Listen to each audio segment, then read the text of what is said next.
All right, gang. It is that time again. It is that time again to talk some juicy movie news, y'all. We got some great stuff to talk about, but first and foremost, we want to give a moment of silence for a legend, the man, the myth, the legend himself. Carl Weathers passed away this week. Very, very unfortunate news. Mid-70s, guys. Much too early. Gone way too soon, guys. Very sad to hear. Star in Rocky, Mandalorian recently, so many films, guys. I mean, he was even on a regular show for an appearance. He's been all over, guys, and it's very unfortunate to lose him, guys. We're just going to give a quick moment of silence for Carl Weathers.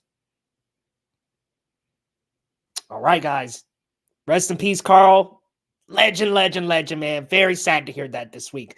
But we got other things to talk about this week, too, including Argylle, y'all, and its box office performance. Woo-wee, it is not doing well, y'all. And for a $200 million movie to do under $20 million at the opening box office weekend.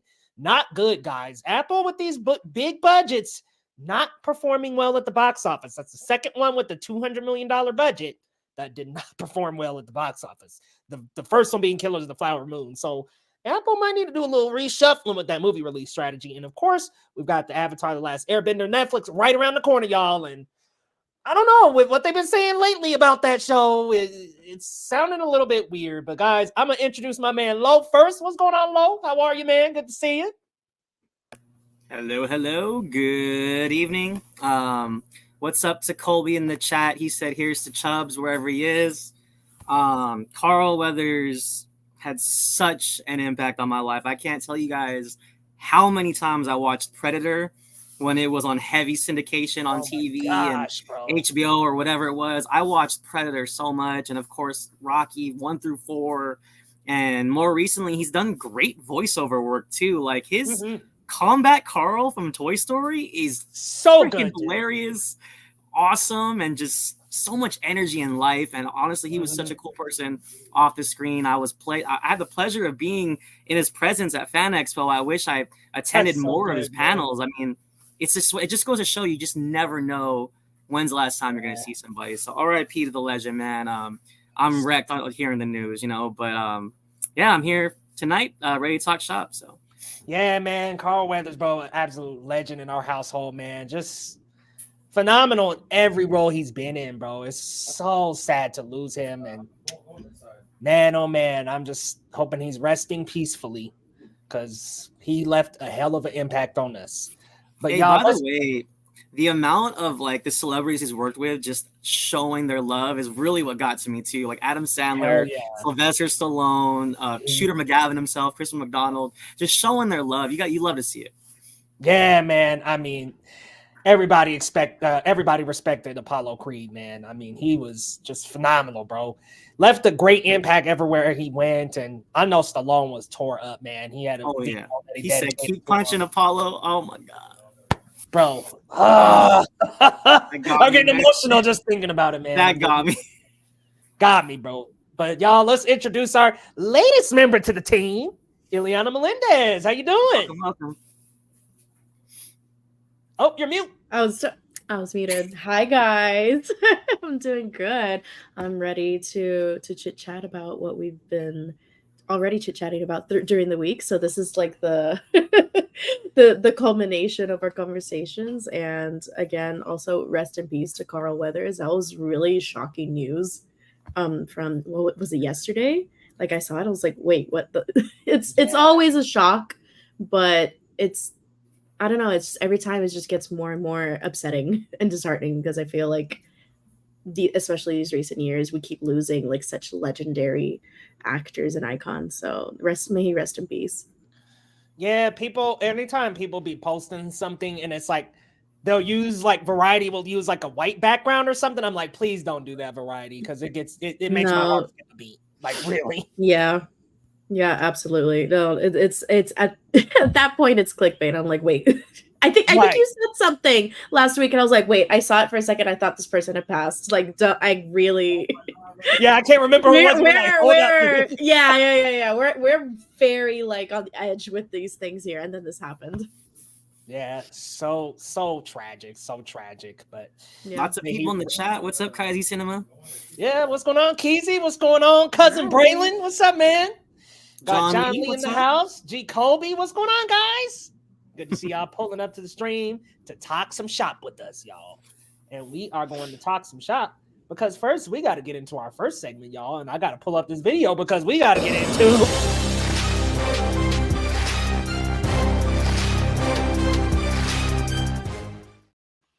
Y'all, it's time for Rate Your Hype, guys. We're going to rate 1 to 10 how we're feeling about upcoming trailers for upcoming movies.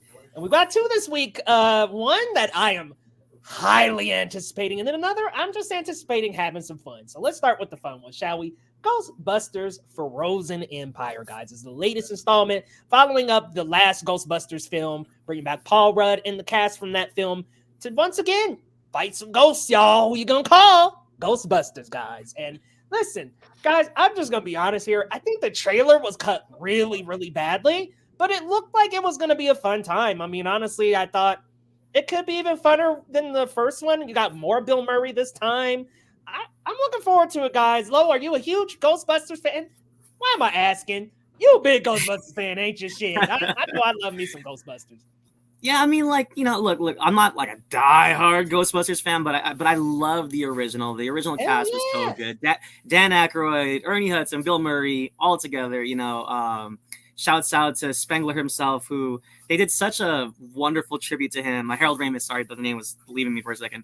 They did a wonderful tribute to him last time, and it's kind of cool seeing them all together, like you said, more involved with the story because they kind of cameoed last time. So, and we even got what's her name? Oh my god, I'm so terrible. She played the secretary, and now she's like in the suit, and she's got like, Ghostbusters, what do you want? Like, it's so cool seeing all the OGs back. And I really liked Afterlife, to be honest. Paul Rudd was fantastic. I loved what's her name? McKenna Grace. She was great, and her little buddy podcast.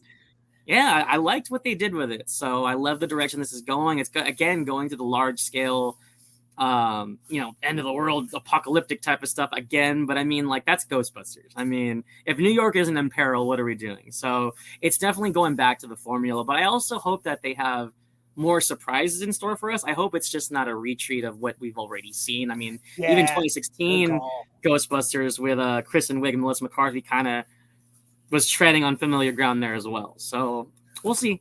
It looks good though. Right now I'm at a tentative 7 just because I'm wondering what else they have for us minus what we've seen in the trailer. So yeah, man, I think it looks like it could be a fun time. I mean, bringing Ernie Hudson in a bigger role and bringing back Bill Murray as well. And then the only issue I have with the last one is Finn Wolfhard's kind of just kicking it, like he kind of just around, and it looked like isn't he? I'm like, it just looked like he just kind of showed up and was like, "Hey, just tell me where to go." And I'm like, "All right." It kind of looks like he's going to do the same thing here. So we'll see what happens with that character. But yeah, good to have everybody back. I noticed somebody missing from the trailer, Sigourney Weaver. Where's she at? They must be either saving her for the film or maybe the next trailer or something. I'm like, where's Sigourney? She was in that post credit. So I don't know what they're going to do with that character. But Ileana, how you feeling about the trailer? I'm hype as hell. I'm at a solid 9 because know what? I agree that the trailer is not that great in terms of editing, because also it has such big shoes to fill from that first trailer, like from the Afterlife trailer, which is so well done in my opinion. I think for like it's one of the few like not reboot, but sequel franchises like reviving from the 80s trailers that is done well. Like it's up there for me with Star Wars Force Awakens as a trailer. So like it's the formula is done well.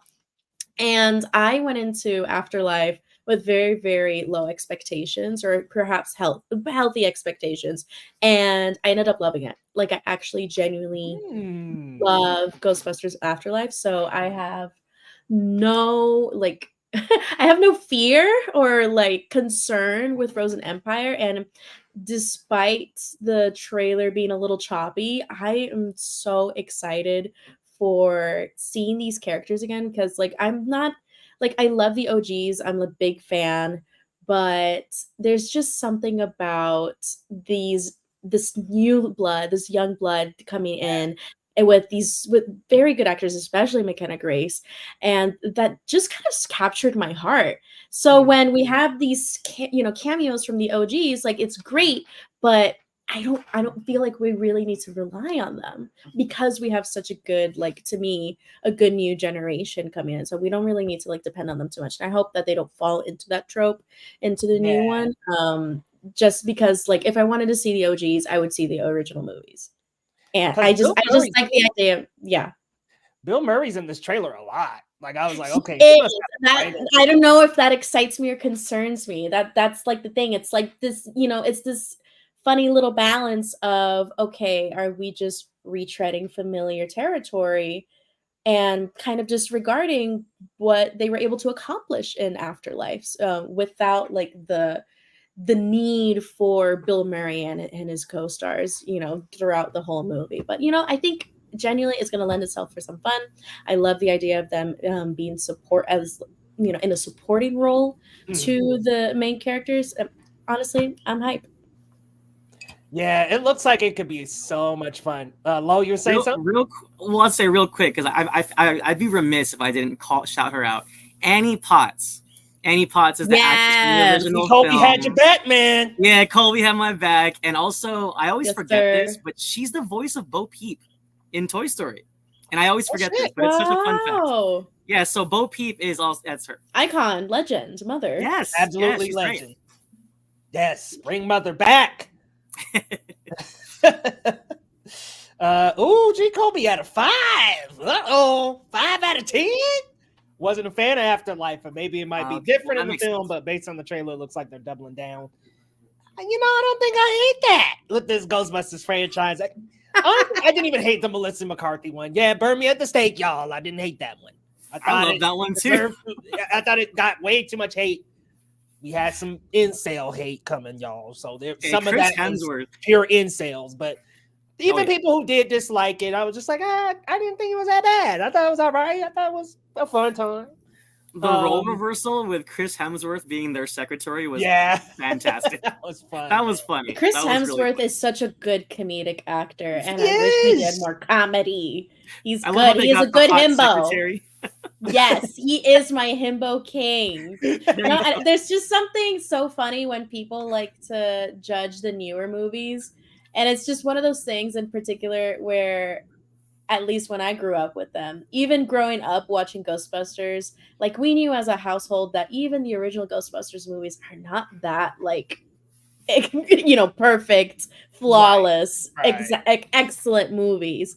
They're just fun action flicks for the whole family, and I think they're sticking to what they know, and that's what Ghostbusters as a franchise to me like functions as. And honestly, it's very much a no harm, no foul. 100% agree. Keezy adored Afterlife. Her quirky academic jokes and awkwardness were adorable. Yeah, McKenna Grace, she was great, man. And Paul Rudd was awesome too. I thought they had really good chemistry back and forth. And like, it looks to me like Paul Rudd will have a more active role in this one. And I'm glad to see that. Glad to see him at the forefront.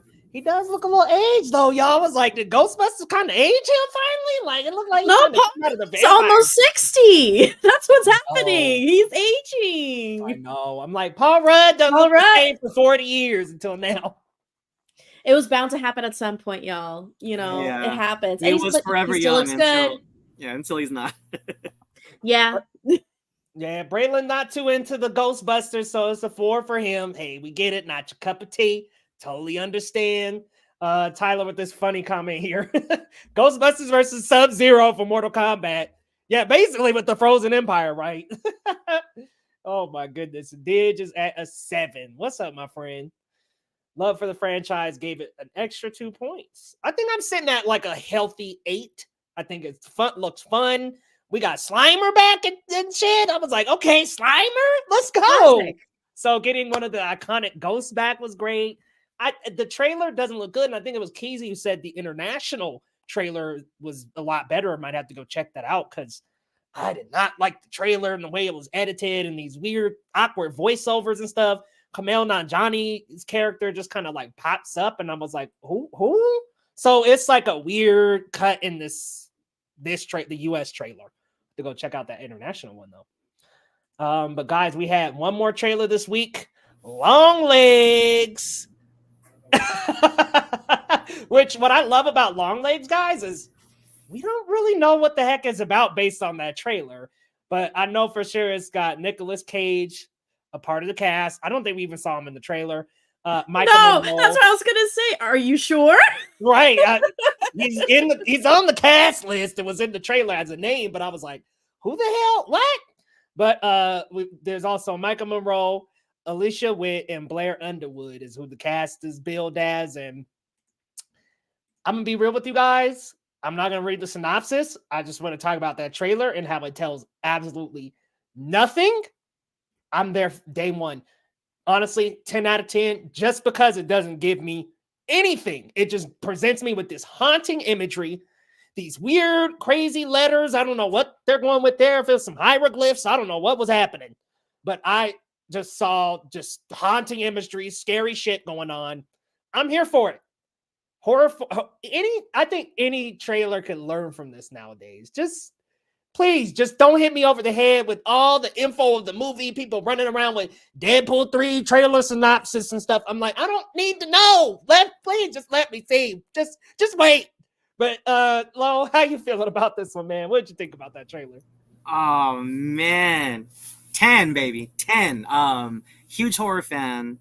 And more trailers, more modern day trailers, just need to take a note because there is something to just having a regular good old teaser. You don't know what the hell's going on, but it hooks you because the imagery, like you said, the score, the shot composition, it just gets your attention. Like, what's going on here? Like, that is a good teaser. That's a good trailer. It hooks you. So when the movie does come out, you're like, I'm not sure what this movie's about, but I want to watch it. So that's what trailers are supposed to do. But yeah, like I said, it got under my skin. Just the trailer alone gave me goosebumps. We're looking at a book that's talking about the 9 circles of hell. We got this scary silhouettes, red lighting, all these kind of crazy, like really wicked shots. And it just, like, for anyone that's gets into movies, like, I haven't felt that nervous since the first time I saw Hereditary. And to me, if it's anywhere within the realm of that, I think we're in for a good film, and I'm excited. I don't know a lot about Osgood Perkins. That's the one factor where I'm a little nervous. I'm not familiar with his. He directed The Black Coat's Daughter. I think it was on Netflix or something like that. And then there was another movie in between. The who? What was the name of it? The Black Coat's Daughter. The Black Coat Daughter, something like that. I thought you said something else. I was like, huh? Oh. I was just saying, I'm not familiar with his other work, but I think that's my only reservation. But that trailer looks intense. We don't even need to see Nick Cage yet. Like, that alone, I'm good. I'm ready. So my ticket's secured. About Gretel and Hansel, but he directed that. Yeah, I missed that one. I saw that one. I didn't like it. Yeah, I was like, oh, I didn't really like that. I Am the Pretty Thing That Lives in the House on Netflix. Yeah, I don't know. That was me. Okay. He did do an episode of The Twilight Zone, though, the Jordan Peele one. So yeah, he's got the chops, I think. But I was like, I haven't seen not one of these movies beside that Gretel and Hansel. And I sure did not like that one. But yeah, all that aside, Ileana, how you feeling about Longlegs? Man, I saw this trailer alone and I had to pause. I was home alone, and as soon as the end happened, I think my boyfriend opened the door and I was like, "What the fuck?" Oh my god! So the timing was psychotic. So like, I can't watch the trailer again, and that's a good sign. That means I'm gonna be sad. So I'm hyped. I'd say a solid 9. In terms of like, if I think it's, if we could trust the work, if we could see, think that it's gonna be up there with the other A24 horror that we're used to seeing, or A24 style, let's say. I don't know. If it says Nicolas Cage, it's either he's actually in the movie or it's Nicolas Cage like right at the end, just kind of like Flo, Sean Connery and the Highlanders. Like Sean Connery was in that movie for 5 minutes, but he's on the bill. So right? I trust no bitch on that cast. Oh, very deep cut, and I'm still like burned about it. I'm still mad. I saw that movie 10 years ago. And I was sold. Oh, this is a Sean Connery movie. Absolutely not. So that's my only beef with this. Nicolas Cage is billed as the killer, so I think he's going to have a pretty active role. But we're not going to see his face until an hour in. Y'all know how these movies do. Look at the Black Phone. Wasn't it like about 45? Well, hold on. I think he pops up about 30, 40 minutes in at least. But so set it up. So John Lee's calling it Neon Studios movies are usually pretty decent, and I would say like Neon is the closest thing to A24 that's not A24. So certainly, yeah, that's why I was like A24, but like A24 like because it's just Neon. Like the game recognizes game. It's so an elevated I respect horror for sure. it. It's definitely elevated horror. I'm here for it. I'm at a solid 9. I'm not like super concerned about maybe the director's previous work not being, the creme de la creme, but that's also how I felt about Ty West before X came out. I have deep beef with Ty West as a director because I did not like his first film when it came out. So 10 years later, he brings out X, and I was like, oh, wait. Oh! Love betrayed low. Love that shit. I love X. That's the thing. But before X, I was like, okay, I'm going to give this guy a chance. Because it's been 10 years since I've been burned. And guess what? It was a success. I had a great time. He's a great director. But it took him a minute. So maybe with, this director with Longlegs, this is this moment to shine. It could be his bread and butter. And not Hansel and Gretel. Well, Hansel and Gretel. That one just tried. That was the one with Jeremy Renner, right? Huh? That was the one with No. Jeremy Renner. No. You're thinking of You were thinking of the Witch Hunters, Hansel yeah, and Gretel. yeah, No. not that one. It's Other like, Hansel and Gretel. Still, yeah, but I know, yeah. But yeah, it was trying to be Not way great. too serious. Yeah. bit much, mate. But I'm hype. The trailer's good. Like Lo said, that's what a teaser should be, because the marketing gimmick is curiosity. And you know what? We're curious creatures. yeah, absolutely. We got a really good question from Bob Geeks Out Over Pop Culture. What's going on, Bob? Good to see you in the chat. We Welcome also in, Bob. got the same question from John Lee, asking what the Super Bowl trailers are going to be. So this is coming from Eric Davis over from Fandango, the managing editor there. I think for sure, we know for sure we're getting a Deadpool 3 one. I mean, that's no doubt. Deadpool 3 is going to have a big trailer there. The other ones are a little bit up in the air, but this is the list of the ones that he's got that haven't released trailers yet that very well could be at the Super Bowl. So Ballerina, Bad Boys 4, A Quiet Place Day 1, I think is a for sure one. Deadpool 3 for sure. Twisters, Borderlands, an Untitled Alien movie. Beetlejuice, Joker, Folie à Deux, Wolfman, Smile 2, Venom 3, Gladiator 2, Karate Kid, Sonic 3, Mufasa the Lion King. That's a lot. That's a long Wow. list. I think we're gonna get all of that there, y'all. I don't think we're getting all of that, but I it'd be think nice to see some of it.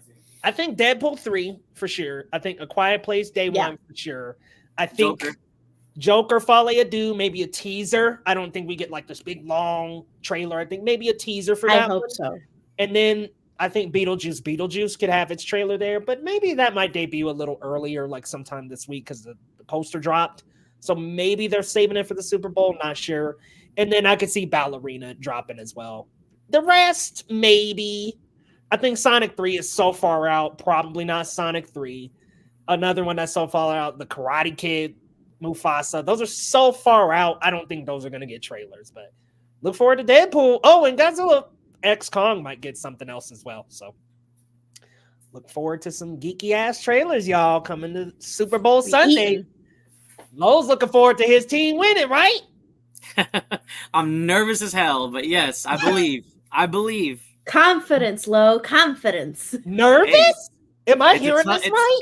It's a tall task, and yes, I am nervous as hell, but I'm gonna be screaming at the TV the whole time.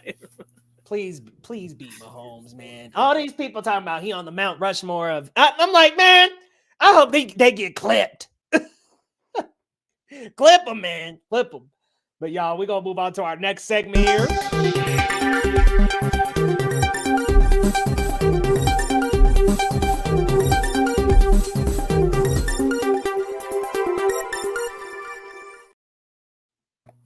All right. As usual, we're going to start off with that box office pulse. Let's check it. Argylle debuts at number 1 with $18 million. It's the only double-digit million earner in the top 5. And while that sounds good on paper, it's a $200 million budget film. So it's actually not quite as good as an opening as they would have wanted, especially with that huge inflated budget. And if you look at the cash, you can kind of see where the money probably went. But studios probably got to check their budgets, because these $200 million films are not making their money back. The Chosen jumps in, surprises at number 2. I believe it's about the Messiah, Jesus Christ. I'm not 100% familiar with it, but it said books 1 through 4. So I guess this is like a mini series on the big screen. So a lot of devout Christians and Catholics out there are probably into this. The Beekeeper drops from number 1 to 3. They were number 1 last week. But Jason Statham's holding strong. That's a chew-in, I think, for people just don't want to watch something in the movies. I feel like The Beekeeper's safe. So that's at number 3. Wonka's holding strong still at number 4, and Migration followed close behind. Like I said, the remaining 4 behind Argylle, they're all single digits from like 5 to 7 mil, something like that. But Wonka, congratulations, crossed the $200 million mark. So it took them almost a month now, maybe a little bit more than like 5 weeks, I would say, to make their profit, but also make the money of Argylle's budget. But I don't think Argylle's getting there. It's getting slammed by critics. The outlook isn't good, and I mean, with Madame Web around the corner, it is going to have some competition very shortly. Let me toss this down to you, Liana. I know you haven't seen Argylle yet, but did you think this film would have done better? Are you surprised by its performance right now? I'm not shocked. I'm not shocked, Lo. Not one bit. Because let's be real, and Leo and I are victims. This was a thirst trap. And I think that's all it had going for it. Truly. It's just, and everything, and to me, and this is going to sound very snobby of me, but bear with me. Everything about Argylle that came out, the trailers, posters, everything was just so genuinely unimpressive that this does not shock me. And I think people are smarter than that too. Like, people are just like, they're not going to vibe to it. You know what's interesting? I kind of love that you say that, because I feel like Argylle and the people that went, we are all like the $18 million of people that went, we're strictly Matthew Vaughn fans. Like, I feel like that's a good chunk and of even, the audience right there. And even like, they're bad.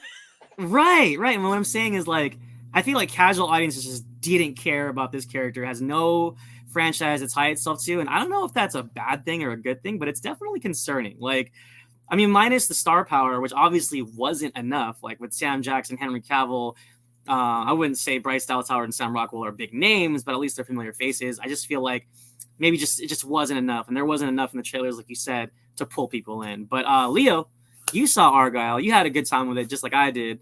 Are you surprised with how bad it's performing, or no? No, I'm not surprised, but Ileana calling me out. She's right about that thirst trap. And I was like, Dua Lipa? Bryce Dallas Howard? Oh, I'm there with you, okay? Oh my gosh, Ariana DeBose. Hey. Listen, y'all, I was just thirsting at that movie. I was like, wow, they just got 4 baddies for me, okay? But Leo walked into the theater like, hold up. Hey, I'm no Dua Lipa stan, but I kind of get it. I get it. She's pretty attractive. Oh my goodness, man. Well, and here's my thing. Also, Matthew Vaughn. I'm like, yeah, I'm looking at this, man. Love Kingsman, love First Class. So, like, I'm walking in, I'm super excited because I'm like, hey, maybe, just maybe, we'll be back in Matthew Vaughn Kingsman territory. Because honestly, I'll be real, I didn't love the second one. I didn't hate it as much as most. I enjoyed it. The first one is legendary. I mean, the church scene is one of the best action scenes of all time. I mean, that's phenomenal, breathtaking. The Kingsman fell off of a fucking cliff after the second half. The second half of the movie just was not great. And then we get to Argylle, and we've got the same damn problem that we had with the Kingsman. I had so much fun with that first half, and then the second, not as much. But we'll get to that a little bit later, guys. I'm not surprised about this, man. It's unfortunate, but it's like Ileana was saying, consumers are getting smart. They're like, hey, okay, cool. Samuel Jackson, Henry Cavill, okay, awesome. But nobody was rushing to the theaters for this shit. Nobody was like, oh my God, I got to go see Argylle. And think about how long we have been seeing them trailers in front of movies month after month, movie after movie. There's an Argylle trailer. Every goddamn movie you see in the theaters, November, December, and even I think since back in like October, we've had a damn Argylle trailer. People don't care. It wasn't for a lack of trying, for sure. Yeah, and not to mention with the Apple logo coming up, I think people have gotten used to seeing that and being like, oh, just wait. It'll come to Apple TV, whatever. People will wait. Forget it. Apple TV is $6 a month. Apple TV. And with how, like, to be honest, and this is not a spoiler, but with how ridiculous the story is and how goofy the trailer was, I feel like how do you sell this movie? I think that's the movie's biggest problem. It's just not a very, like, marketable film, despite their efforts in trying to sell us on its goofiness. But not with that haircut, Henry Cavill. Well, the haircut is like a play on spy genres. Like this movie is like a satire. If it's bad, it's bad, Leo. They wanted to make him look like a dork. Like they just wanted to make him look goofy. And they succeeded, but at what cost? $18 million. At the cost of making him look like a goofball. Yeah. No, and I think something so interesting is especially in the last couple of years, the way that the industry has shifted, big names don't really move people out of their homes to go rush to the theaters anymore like they used to. And I don't think, and some people may argue that, oh, it's a lack of classic Hollywood stars. Like, no, I think we do have star power, but because of the way, again, the consumer behavioral pattern has shifted, Absolutely. obviously, with, in terms, like, people tend to also forget, like, economic recession is hitting, and then a lot of people Yeah. are getting laid off. A lot of people are having to budget their luxuries, and going to the movies is a luxury. And a lot of times it's those few temples out of the year that make good money, because a lot of people, I went to the movies like practically once a week when I was a kid because it was really cheap. Yeah. But my boyfriend, his family couldn't afford to. They went once a year to the movie theater. And a lot of people have like that. Yeah, a lot of people, you don't realize, have that kind of mentality towards going to movies. Like, they'll just wait until it goes on DVD, local television, now streaming. Yeah. So it's just very interesting that you really you shouldn't be spending $200 million on things like this. And I don't think, it's so crazy to me that on paper this is a safe bet, but also a risk because it's no longer it's not attached to a franchise or existing Yeah. IP, you know. So it's just something really interesting. And think about this too. Right now, currently, we've got Percy Jackson out, Griselda. What else is? Oh, Mr. and Mrs. Smith just dropped. People are They have watching the that streamers from to the compete comfort of with. their home. Yeah, they've got the streaming services to compete with it. And these are top tier shows that people are loving. So it's easy to be like, hey, I watched Griselda, man. It's from the creators of Narcos, and easy to pass those things on, and people just stay at home and watch Netflix. I'll wait till that Argylle drops on streaming. It's easy.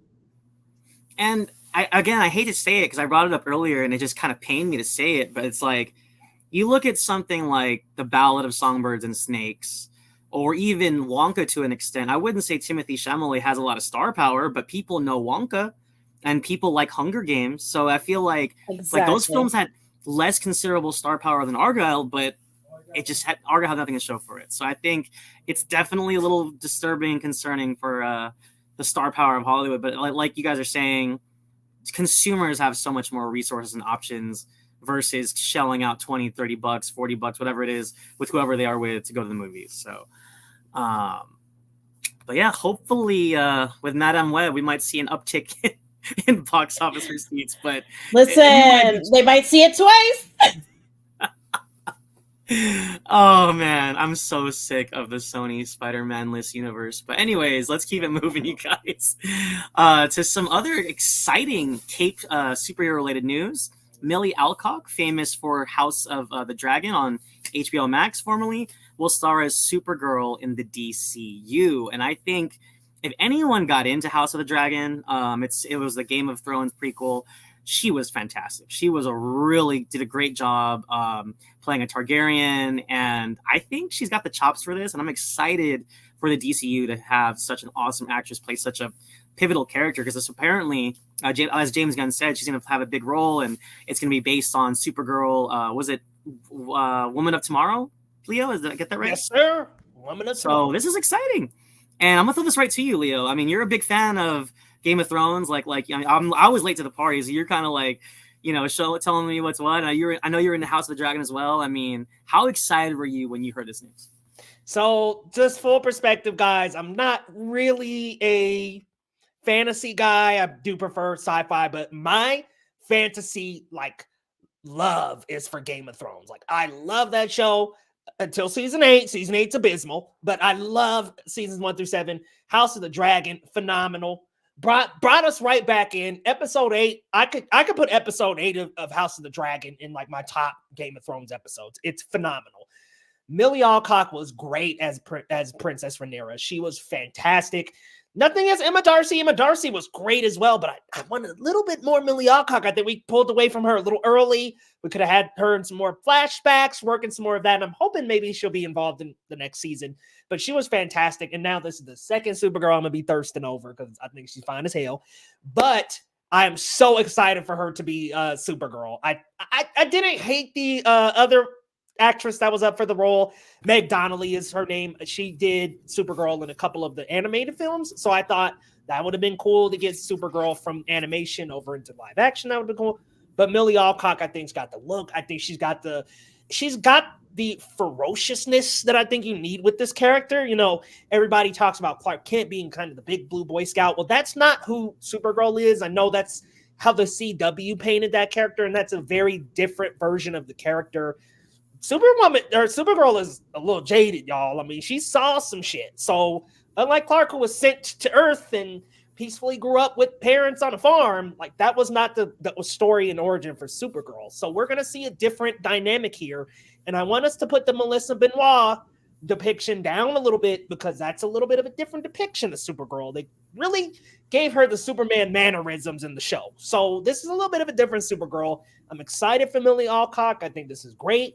James Gunn himself said he really could only picture her being in this role. So I'm glad everybody involved seems to really be on board for this. And I think she'll have great chemistry with, David Cornsweet. I think she'll have great chemistry with him.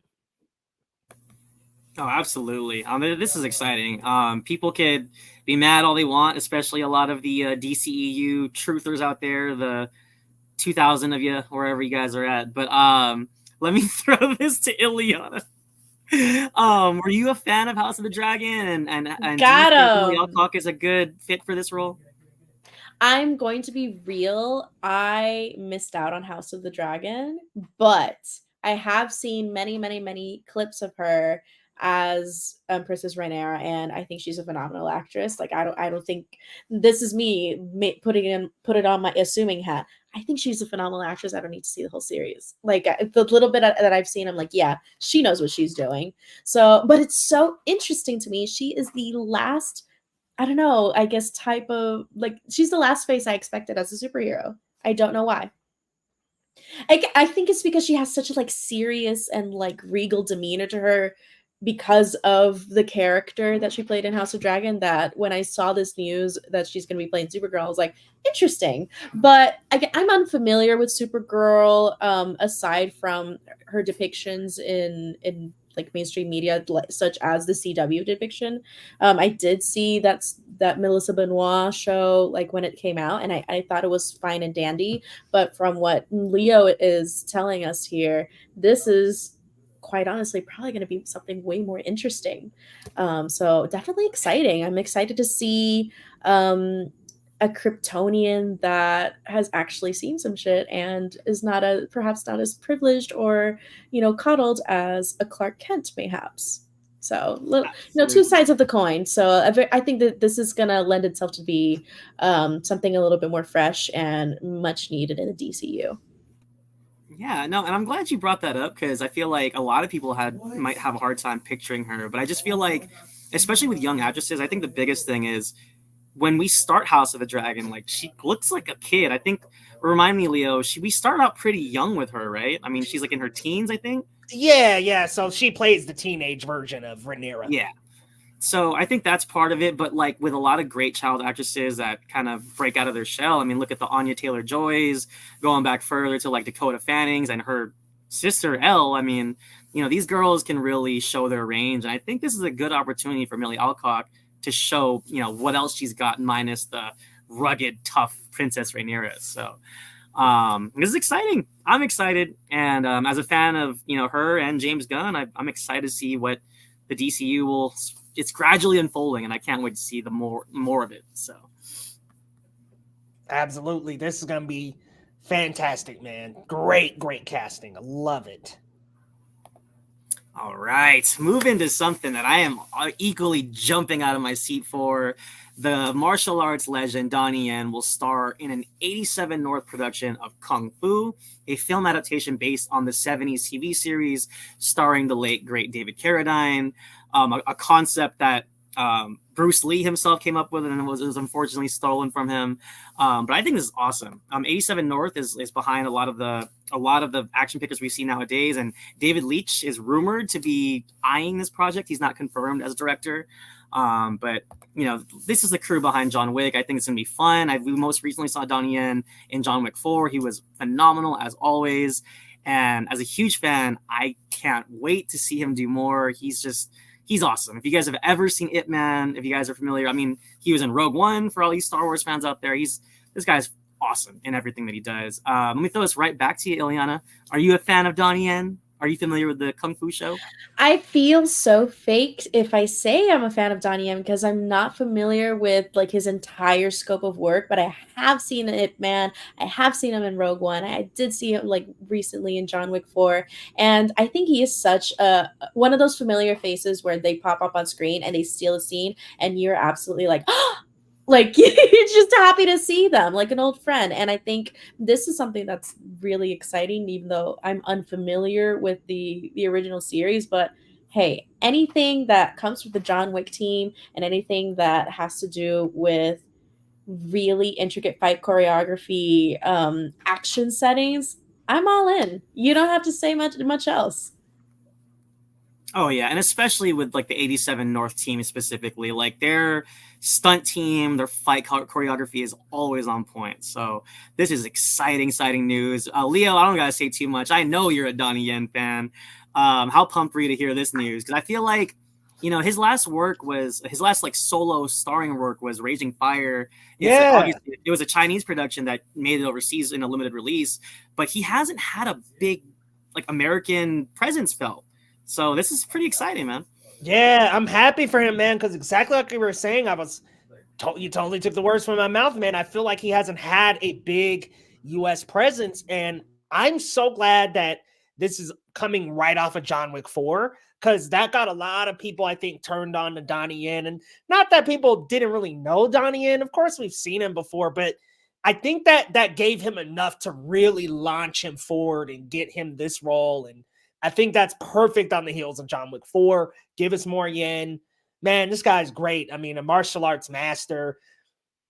If you haven't watched his films, guys, you got to watch him. I mean, he's in some of the greatest martial arts films.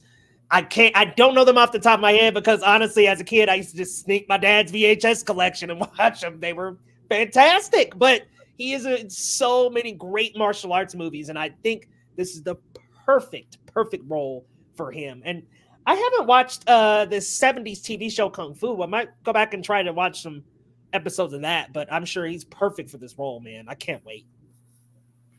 Oh, yeah. And what's cool, too, is I think a lot of people will learn he's got great presence. He's got great charisma. He has humor. He's not like Jackie Chan type of funny, but he has his own sense of humor that I think is appealing for audiences. I think he's a great leading man. Colby's schooling us. Yes, he was in Blade 2. Oh, Ip Man. Oh my God. I totally forgot his iconic franchise. Ip Man. Freaking there awesome movies, guys. Yeah.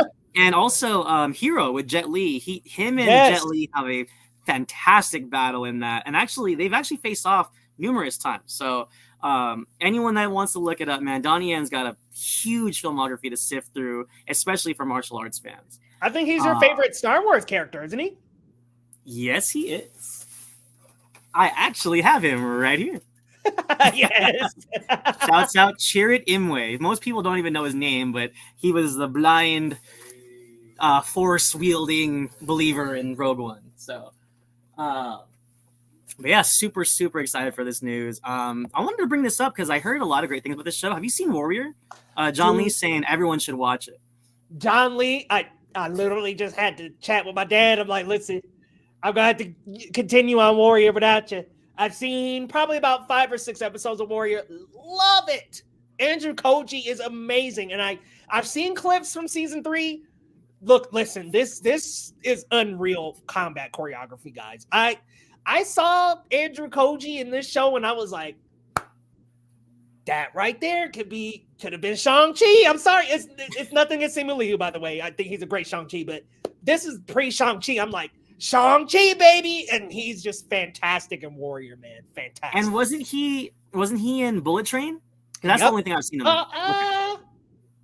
Yeah, he was like the son that was trying to get his kid, and then Hiroyuki Sanada was his dad. That's right. Yeah, that's right. Yeah. Why did I forget he was in that? He's in Yeah, Mortal no, Kombat as well. Yeah, that's gonna lie, specific, but yeah, that is exactly where he was. That's where I've seen him. He was in Snake Eyes. Oh my god. Why did I Okay, think yeah. Mortal Kombat? Familiar Yeah, Snake face. Eyes. Snake So Eyes Didge is is so saying- bad. So Didge is saying Warriors Fire, and John's reminding us has some of the best fighting on TV or movies. Period. I gotta get into it. As a martial arts fan, I'm slacking. But yeah, let's keep it trucking.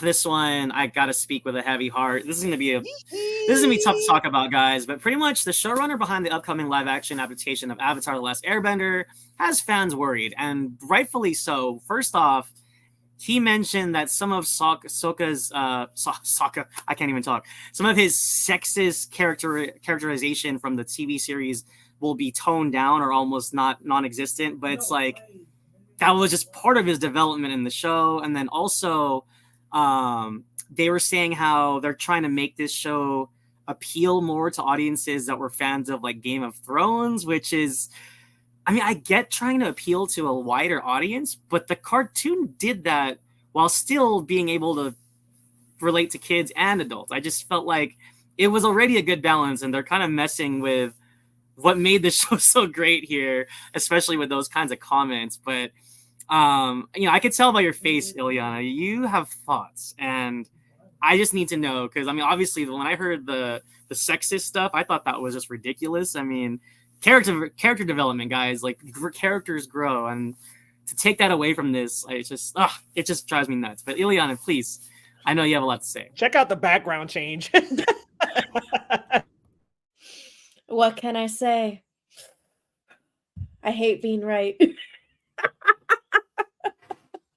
It is just so disappointing, but even when your expectations are on the floor and you think disappointment can't be achieved, this showrunner really is an overachiever.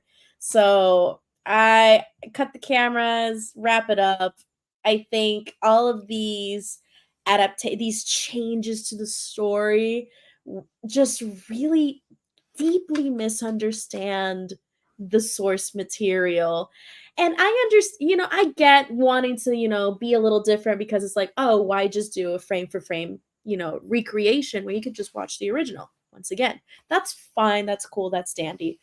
But misunderstanding the reason that Sokka as a character is misogynistic because of the patriarchal society that him and Katara are from, and how he grows from that and changes from that.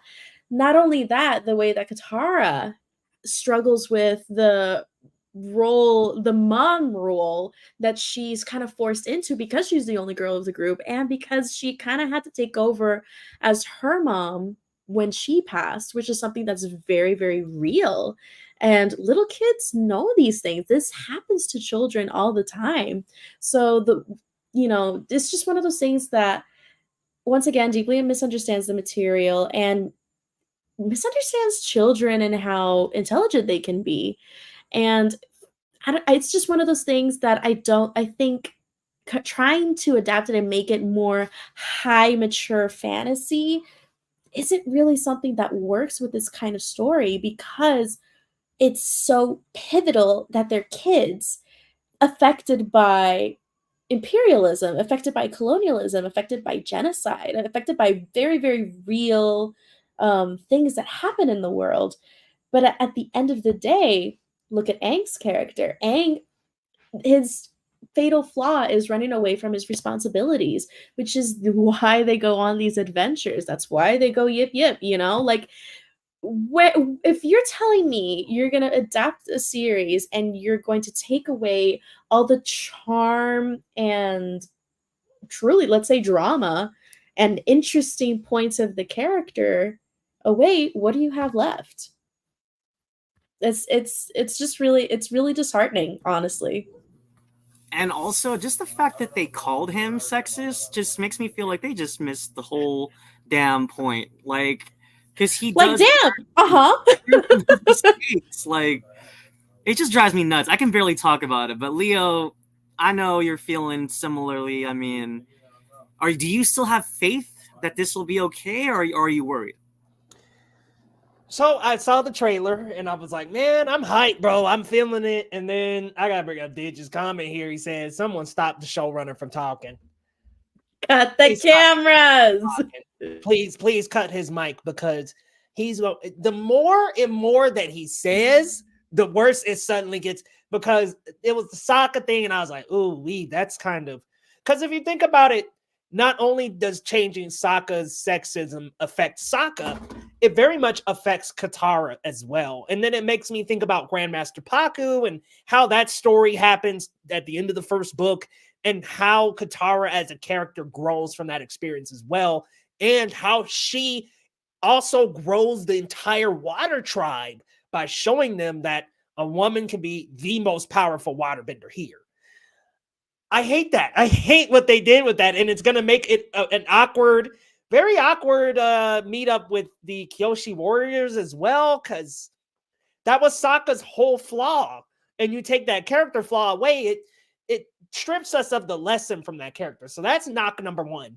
They also said, the showrunner also said that Katara won't have, it was something along the lines of she won't fall into gender roles, and for me, I was like, I don't know what we really mean by that, because Katara already doesn't.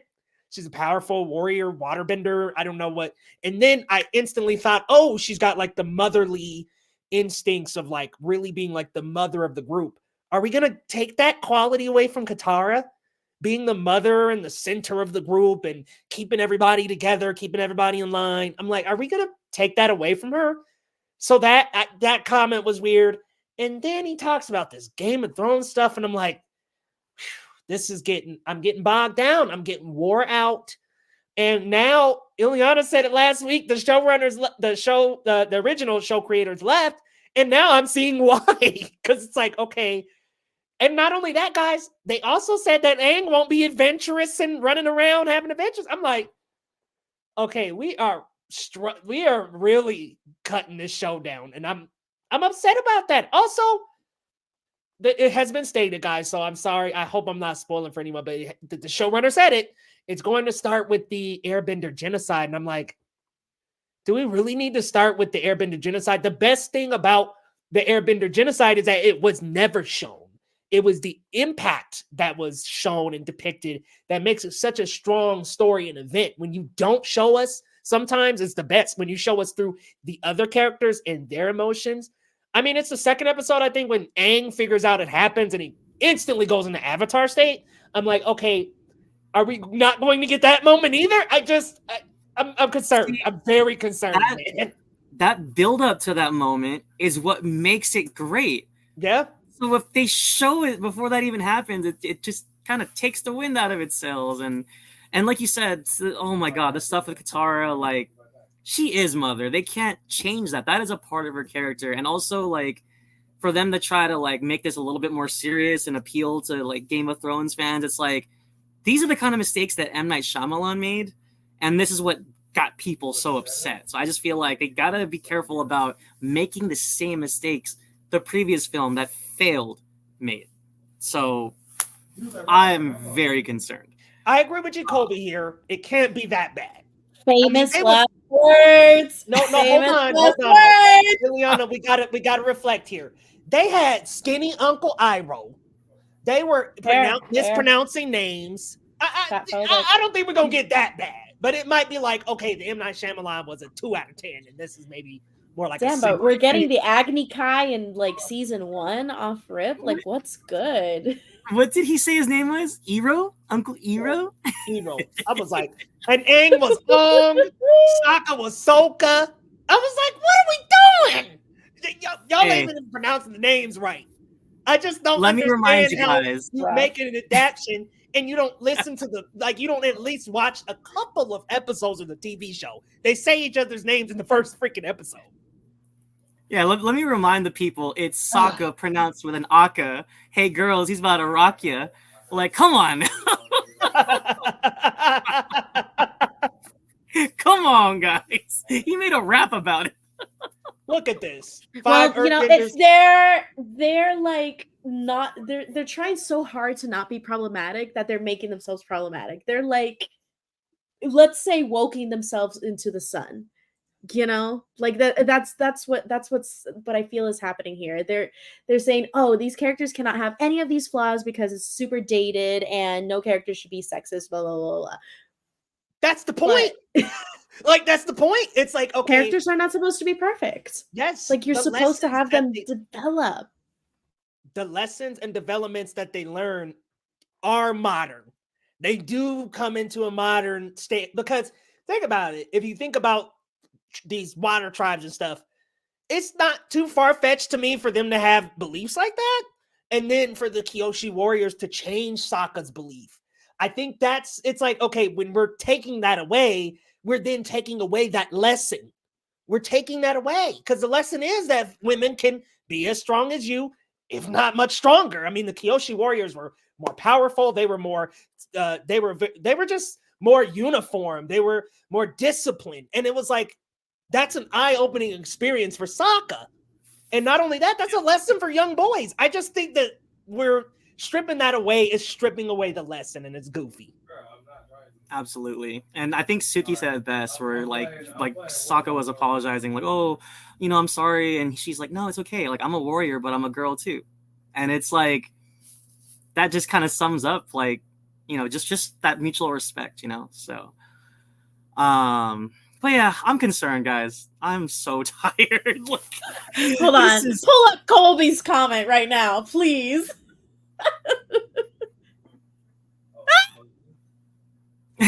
And you know they're gonna say that. And you know they're gonna say that.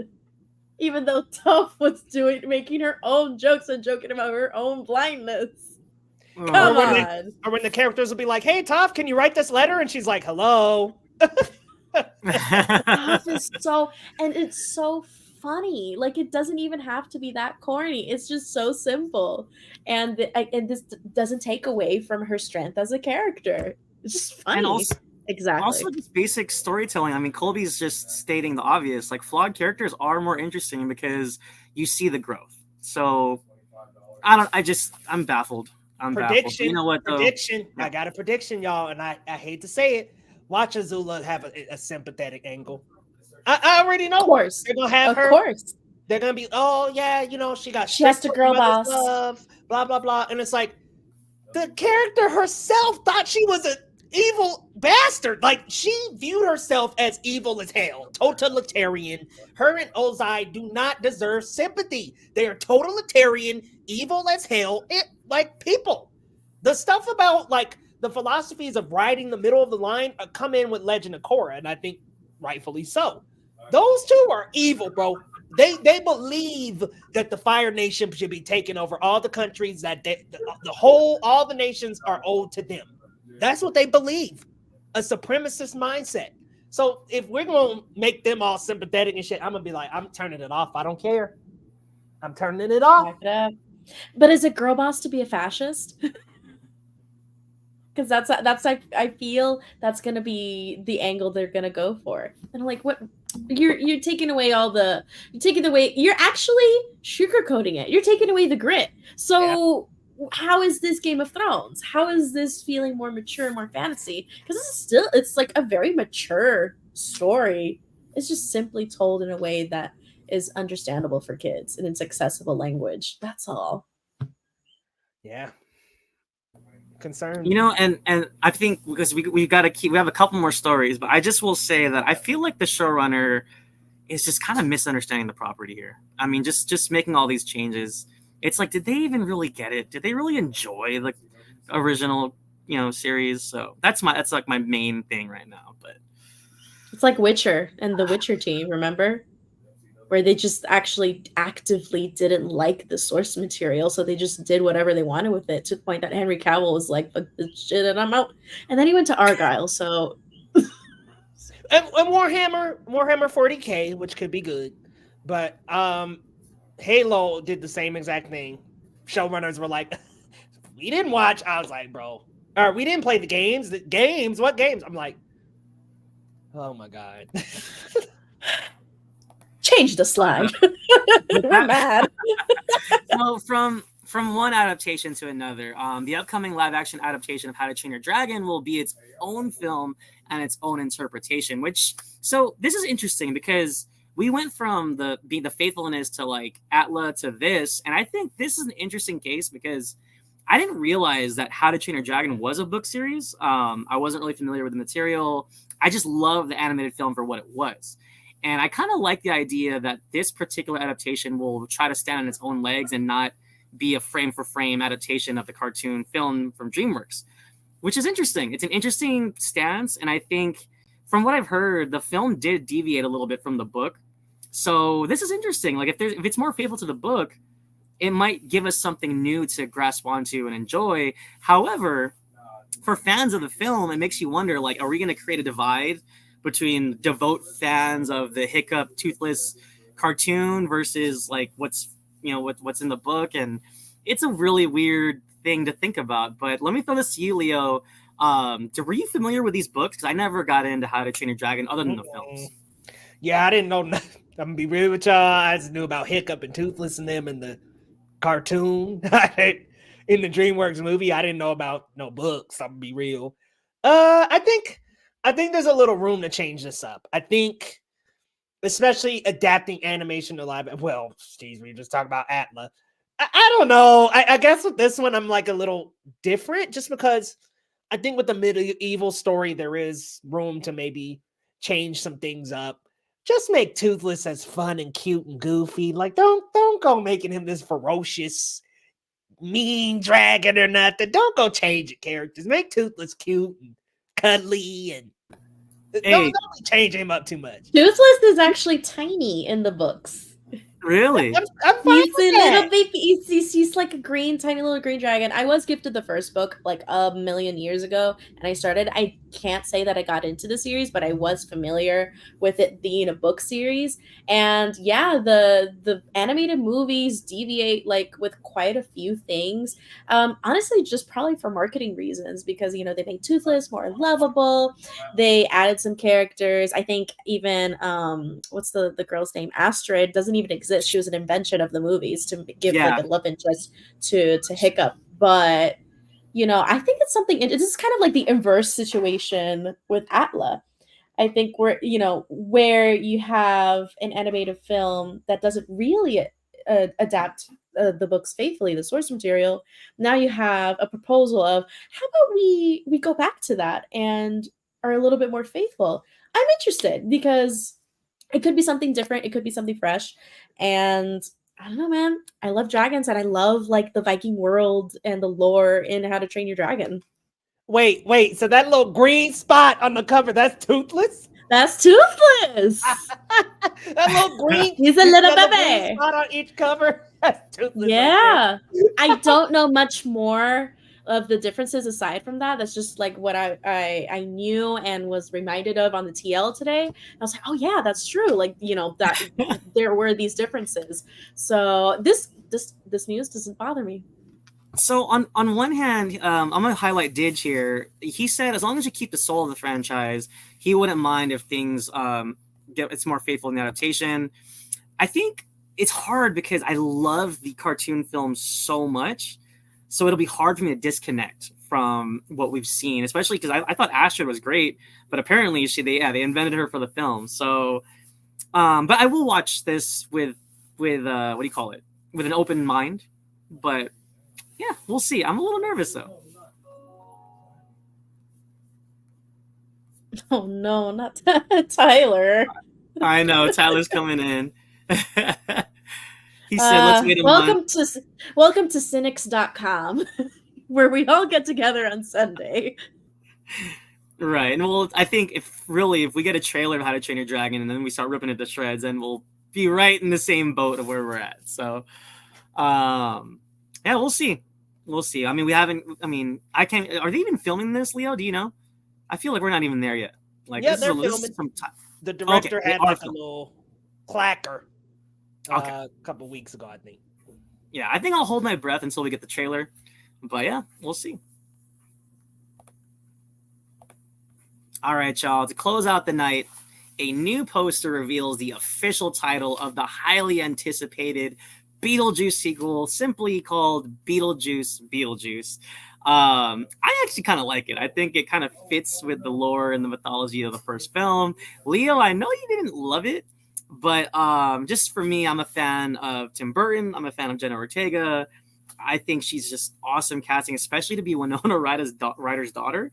I think that's inspired casting, especially just going from Wednesday to this. I think this is a perfect natural step with their collaboration. But Leo, you thought the name was a little goofy. I mean, are you still showing out for the film despite the title? Oh yeah, I mean, yeah, I'm definitely showing out for another Beetlejuice, man. I like the original a lot. But I was just kind of like, what are you watching? Beetlejuice? Huh?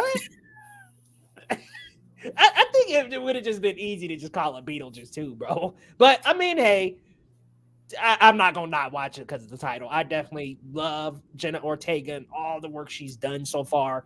She did a great job with Wednesday, and her and Burton's work together was fantastic on that show. And I know they've teased in Wednesday the next season it's going to get darker. It's going to be a little bit less of the love triangle bullshit, and it's going to be more about the horror elements of the show. So love to hear that. Love that they're continuing their collaboration because, yeah, Wednesday broke the internet. I mean, that broke Netflix, y'all.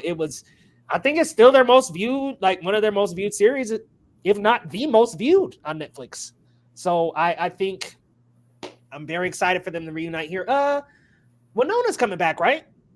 Yeah, she is. Okay. She's confirmed. Right. And we also have Monica Bellucci confirmed. And I think, was it Willem Dafoe? Oh. I got to double check the cast. But, you know, I'm kind of curious with the characterization of what's Lydia's daughter. I wonder if she's going to be just as gothic as quirky as her mom, or is she going to play like a different, like kind of do like an opposite thing where she's not quite like her mom. So I think that'll be interesting. But Ileana, were you a fan of Wednesday, and are you excited for this long awaited sequel that we've been kind of hoping for years? I honestly really love Jenna Ortega as Wednesday. I have my gripes with the series itself, but her as that character, she bodied it truly. And I think this is such a natural next step. Like, is it a typecast? Maybe, but some typecasts are good. And I think she is just my favorite gothy emo girl actress right now. And I have to admit, I'm not like a diehard OG Beetlejuice truther. Like, it's a movie that exists. It's a movie I've seen at some point in time. So I don't really feel any which way about it. But I love her. I love Winona Ryder. And I love just kind of funky, campy movies. So I think this has the potential to be a fun time. And Colby's confirming for us Willem Dafoe is in the film, as well as Catherine O'Hara coming back as Lydia's mom, which is a win. I also wanted to address John Lee. Correct, it is Squid Game. Wednesday's the most viewed TV show in the English language. It's Wednesday. I didn't know that. It did that well. I had no idea. Yeah, I'm looking at Netflix's own That's site, crazy. and the most popular is Wednesday season 1, a little bit ahead of Stranger Things 4. Now, the hours viewed is more on Stranger Things, but the views is more on Wednesday. Weird metric there, but they've got Wednesday as number 1. Crazy. But you know what? You also have like the OG Addams Family fans that were there. Like you reached a me trying to say something serious. Me trying to say something serious, and I had to see that. Tyler, ready for this to make $1 billion? You know what? I got nothing to say to that. You carry on. Pack it up. That's good. But, you know, like I said, I'm a Tim Burton fan. I'm a show out for this. It does feel like September is quite a ways away, but I think with the film being wrapped and this poster coming out, I think we're going to get a teaser for the Super Bowl. Fingers crossed. I'm excited to see it if it does happen. I know we were talking about Super Bowl trailers earlier in the show, so that would be really cool. Bro, I hope Steve Willis got a great game plan for him. All right, guys, let's get to our next segment.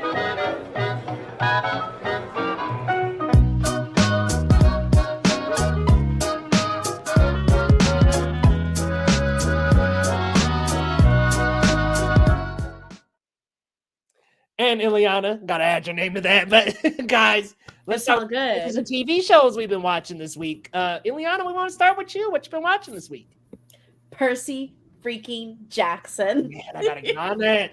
So good. We had the season finale this week. I ate it up. I loved it.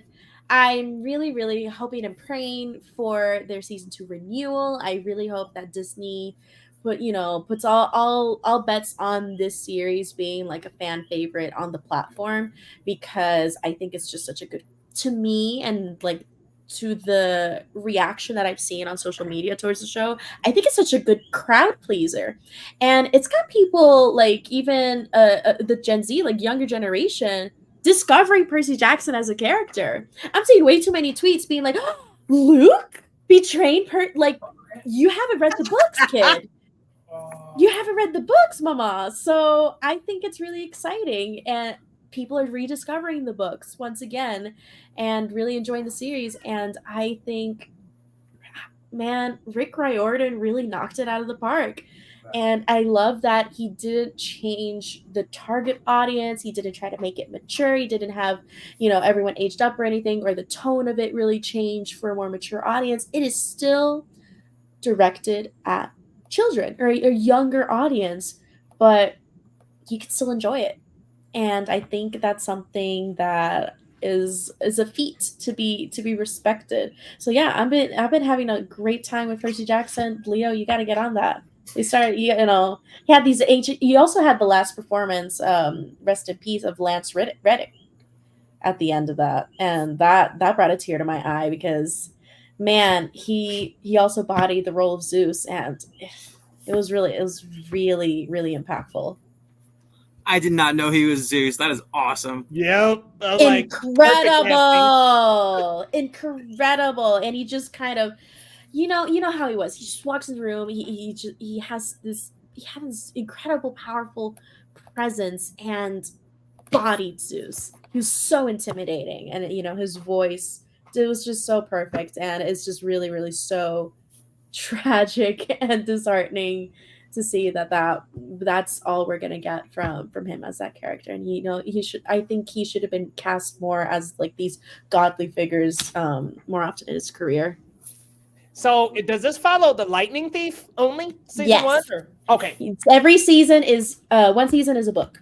Yes. And the episode titles are chapter titles, like actual chapter titles from the book. No, dude, Rick Riordan and his wife just really just dug their teeth into this and made something so yummy, so delicious, so satisfying, but still refreshing, because there are changes from the book. So Rick Riordan, the author of the series, made his own tweaks on the show for us, like OG fans, to still be surprised and have something new to look forward to. Because it's like, oh, wait a minute. I don't want to spoil it for anyone. I don't want to spoil it for you, but there's some pretty significant changes that they don't really change the overall narrative, but it kind of makes the journey a little bit more funky, a little wobbly. And I like the I like how we can still have fun with a cliffhanger and not be like, oh, so A, X, Y, and Z is going to happen next. Like we still, it keeps you on your toes. There's still that. I'm trying to think of the word in English. Oh my God, there's still suspense. So he really works on that suspense. And man, Percy Jackson. I'm a Percy Jackson truther. It's good. Go watch it. Someone that's never read the books, could I just enjoy it as is? 100%. You absolutely could, and so many people are. And like book fans were complaining, oh, they're like explaining too much of the lore. And I'm like, not everyone's read the books. Right. And it's truly like, yeah, it's a lot of world building, and yeah, it can feel like a lore dump, but you kind of need to get these things out of the way. And I think the way that they managed it was as good as it was going to be, because these books are really lore heavy, and you get, you get into the groove of it, into the rhythm of it. You don't need to read the book to enjoy it. And it's so I don't know. It's my comfort food. Like the actors Walter Scorbell and oh my god, Leah. I forget how to pronounce her last name. The actress who plays Annabeth. I think they are phenomenal. They have incredible on-screen chemistry. I think if you are a Wizarding World of that character fan and you like, you know, these fantasy young kid, children characters, you're absolutely gonna love the dynamic on Percy Jackson. So yeah, that means we're Sea of Monsters next. Oh my god, they're probably gonna build up to Last Olympian, huh? They're probably can they go 5 100%. seasons? I guess. Yeah, let's do it. This first The season was like foreshadowing is already being laid. The groundwork is being laid. yes, I'm freaking It's ready. crazy. And I think that also lends to the changes Rick Riordan has done, because when he first wrote The Lightning Thief, obviously he hadn't written The Last Olympian.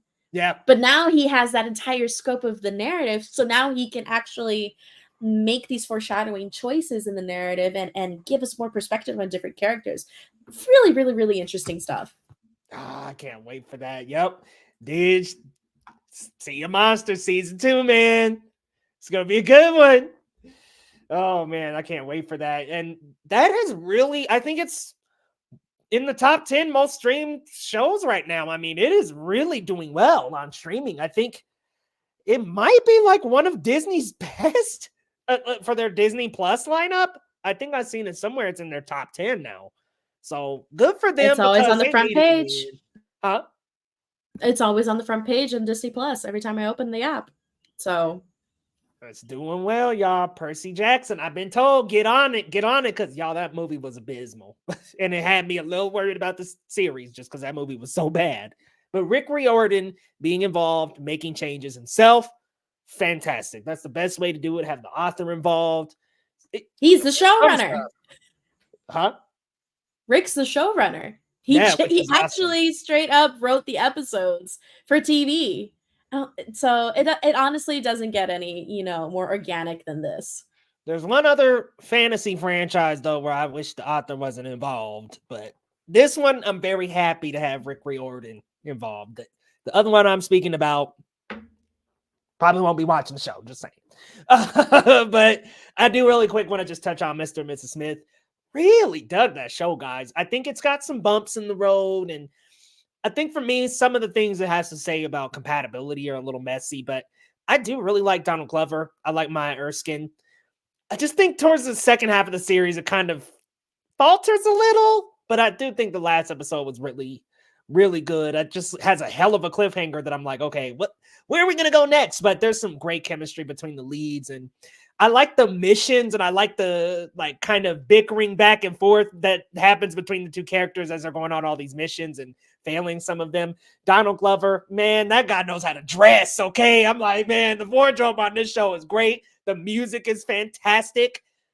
I like that this show is different from the movie in that it flips the movie, because it's like, okay, in the movie, they're already married and the marriage is kind of not great, kind of gone stale. But in the show, it's two strangers brought together. So it's kind of a different premise here, where two strangers are brought together and they're immersed in this secret agency, and they got to give up everything. But they're strangers. They're arranged. It's an arranged marriage. So I like that, and it personifies anxious and avoidant attachment in the two characters. And I think it's a really interesting, fun series. I do think some of the guest stars disappear like way too quickly.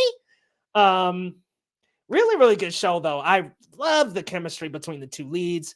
There's like one scene where they're like, the fighting just elevates so crazily that I'm like, oh my God, this is some, it's just crazy, y'all. I really like the show. I just think there's some bumps that kept me from calling it just like absolutely phenomenal. And it's just hard to mimic that Brad Jelena charm, man. They're so charming and so good. So it's hard to mimic that. But what I do like is that it did take its own turn and it did do its own thing. So it wasn't like they were completely trying to copy the movie. This is, in my opinion, what Mr. and Mrs. Smith did with the show is what other TV shows need to be doing. And Percy Jackson, thankfully, is not like the movie. I think the shows and the spinoffs and stuff like that, they should live on their own and they should do their own thing with the material. And that's what I really really respect about Mr. and Mrs. Smith. Do your own thing with the material. Don't completely copy and be a mini series of Brad Pitt and Angelina Jolie's movie. Do your own thing. And I like that, man. I think it's really good. I'm down for a season 2, but like I said, I got some glaring issues with compatibility and what it has to say with all that. But otherwise, season 2, bring it on. Lo, did you watch some TV this week? I mean, barely. Like, I saw like 75% of The Brother's Son episode 1, but most of my TV watching was done a week or two prior. So nice, y'all. I've been real quick. I have been rewatching both Daredevil and X-Men, the animated series. Man, that goddamn X-Men, dude. It's just such a fun week to week villain of the week type of quick 30-minute episode, and each of them follow very closely to the X-Men comics. I was like, okay, these are like almost panel for panel. And also, like, considering it was like a heavy rotation on Saturday morning cartoons, they laid it out for kids, but they didn't shy away from the more mature stuff. They just gave it to us, but in that syndicated 20-minute format. So yeah, it's the cartoons these days, man. I sound old, y'all, these days, but I'm serious. It's like back in the 90s and the 80s and the early 2000s, and even like leading up to the 2010s, it was like you can present adult material, but in a way that's describable to kids, packaged with a good lesson. Now it's just like, oh, let's be goofy, and I don't know, man. It ain't the same. I sound old, I know. No, and then the few kids shows that do like tackle more serious subjects, they get boycotted by parents. They get called woke. They all this and that. So like they're almost forced to play it more safe. It's ridiculous. And I think once again, animation is a medium, and children deserve to also see themselves represented in media and to have media that's accessible to them. There we go. Back in our day. Back in our day, Tyler. Oh man, yeah, that you would have to be up early. Weren't they dropping at like 6 a.m. at one point? I was like, bruh, that was your chance, bro. Huh? That's crazy. Good Lord. Yeah, like 6 a.m. But Lo, we got to talk about Argylle, y'all. Argylle came out this week, and listen, man, Matthew Vaughn's latest, starring a slew of cast members. Name just about any name you've seen fairly recently. Dua Lipa, Henry Cavill, John Cena, Sam Rockwell, Bryce Dallas Howard. I mean, Bryan Cranston, by the way, having so much fun in this movie. Catherine O'Hara. There's just so many people in this movie. Samuel L. Jackson's in it. There's so many people in this movie. Did abysmal at the box office. And I would say critics didn't love it, but audiences maybe thought it was all right. Lo, man, you just saw it. Let me know what you thought about Argylle, man. How'd you feel? Matthew Vaughn's latest. He's been kind of bumpy a little lately. I mean, Matthew Vaughn shows his talents on screen in Argylle. The action choreography was excellent. The humor was funny, especially in the spots that are meant to make you laugh. A little bit convoluted in the third act, and a little bit just too much. It ties itself in knots trying to just justify all these big twists and turns in the story. But overall, it's a good popcorn flick. Nothing more, nothing less. I can't say I want people to go running to the theater and save its box office receipts and make up that $200 million budget, but I will say that I enjoyed it for what it was. I laughed, I had a good time, and I thought it was cool to see Sam Rockwell in a starring role. Forgive me, but I think the last time he had a role like that was, I think it was Vice, where he played what's his name? He played Bush, right? Yeah. He played George Bush Jr. and then before that, I think he was in Moon. But seriously, Sam Rockwell is awesome. He is a charismatic, funny actor. Man. Everything he's in, like going back to when he was a side character in like Galaxy Quest or like Charlie's Angels, he was like that. It was fantastic. Billboards. Yeah, or even like Iron Man 2, he made his hammer scenes count. Justin Hammer dancing and bring messing Justin with Hammer back, y'all. I wouldn't be mad. Just Sam Rockwell's great, and it's just great to see him again. And Bryce Dallas Howard as well. Like, she was spending a lot of time directing The Mandalorian and stuff like that. But she's a great actress as well, so it's nice to see her come back. So I had fun with it. It's nothing to throw a stick at. It's nothing to yell into the mountains of how great it was, but it's fun. Yeah, so by the way, just real quick, guys. He was on Jimmy Fallon, by the way. Sam Rockwell, and Fallon did ask him, like, hey, Marvel. He's like, hey, I'm waiting by the phone. So hey, if they want to do Justin Hammer, bring him back for Armor Wars, he's in, baby. And I'm so excited for that. I'm like, bring freaking Justin Hammer back. He did not have enough time. So, man, there's a lot to love about Argylle. Like, in my opinion, I think the choreographed scenes are so great. I like the first hour, maybe. I was really having a ball. I was just like, okay, it's playing on the spy genre, and it's goofy. The script was a little rough, but I could kind of look past that. Now, I just got to really say something real quick. Please don't write a review, y'all, and mention actresses' bodies in the review. That's goofy. I don't know if people saw that review, but that's just, come on. Be real, okay? But anyway, going back to how I felt, I really do like seeing Bryce in this role. I think she's fantastic. She's been on a roll with The Mandalorian, like we were saying. I didn't like the Jurassic World movies, but I did actually really like her character.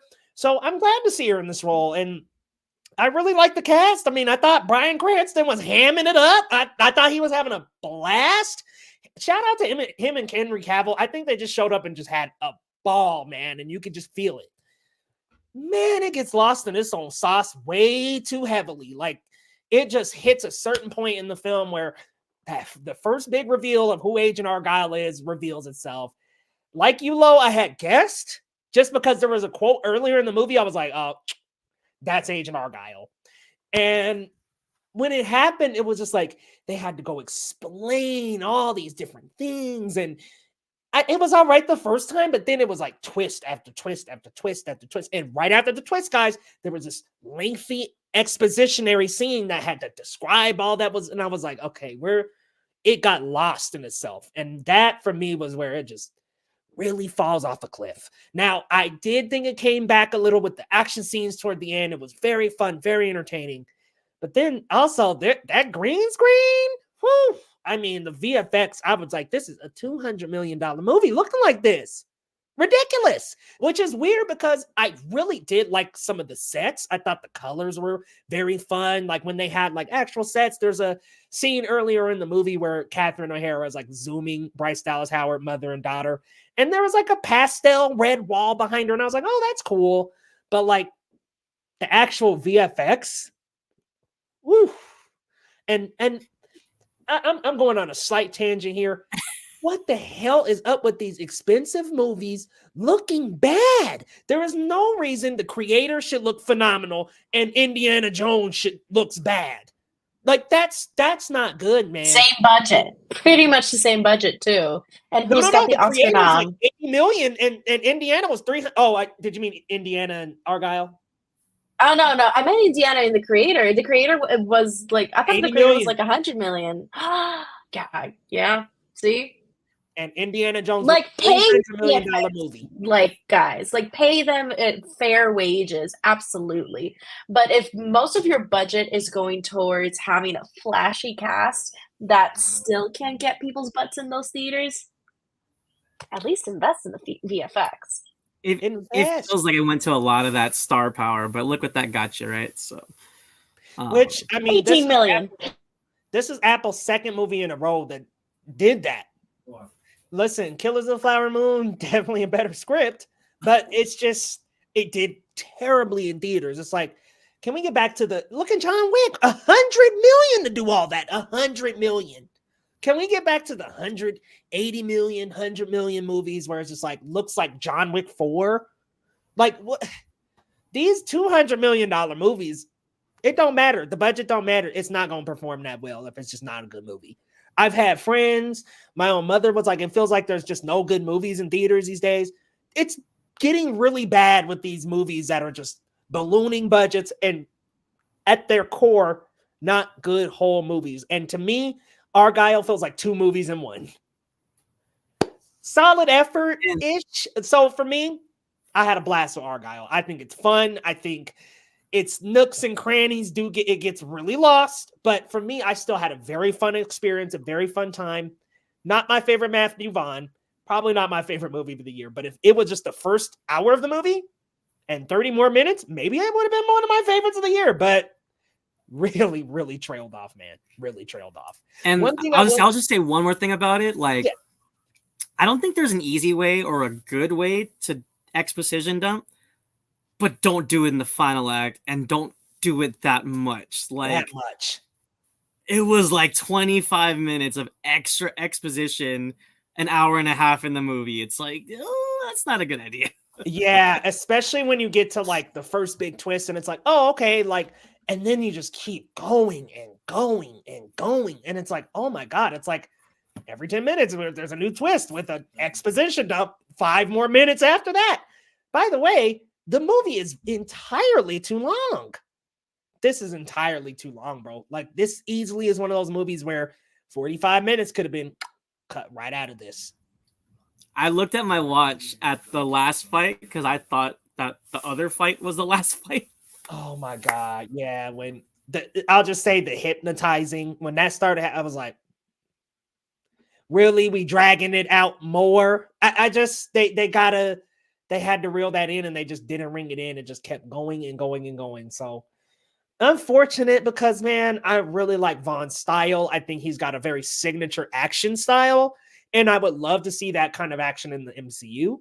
I think it's actually perfect and it's right for the MCU because it can bring a different stamp to Marvel, if you will. Loved First Class.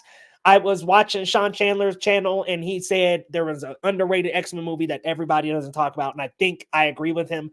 First Class, because we all think Days of Future Past, X-Men, X2, all these other, there's great X-Men movies, Deadpool 2, but it's like First Class is a classic. And Matthew Vaughn killed it with that shit. So, sorry, Argylle. Sorry. 8 out of 10 for me, though. I had so much fun in that first half. I loved it. The first half. I would say after all that, you still gave it an 8. Yeah. Like, the first half was great. And then we just hit them bumps, man. I'm like, whoa, bro. So second half, I'm like 6 out of 10. First half, I'm like 8 out of 10. Like, yeah. No, but see, that's where that final act got me to like a 6, like 3 stars out of 5. You know, I'm at a 6. So, man, John's at a 4. He said that shit is. John did not have a good time. Nope. Yeah. The post-credit scene was kind of no way it had a post-credit scene. Why? It did have a post-credit scene. That's so much. Doing the most. But you know what? I will say, I think the post-credit scene was fine. Because like I was telling Leo before the show started, I think he was poking fun at himself, which you don't see a lot of directors do that. So fair enough. I'm with Tyler here. Where was Dula Peep? Barely in the movie. So, hey, I'm not standing, but I get it, Leo. She's a very good-looking woman. I don't know. Today's her night. I saw her Grammys performance, and yeah, it's her year. It's her year. It's good. It's good, Leo. Shower me and do a Lipa, okay? I'm gonna be like, what's his name? Barry Keoghan and goddamn Saltburn. But anyway, guys. Another wonderful, wonderful evening talking movies, TV shows, and the latest news.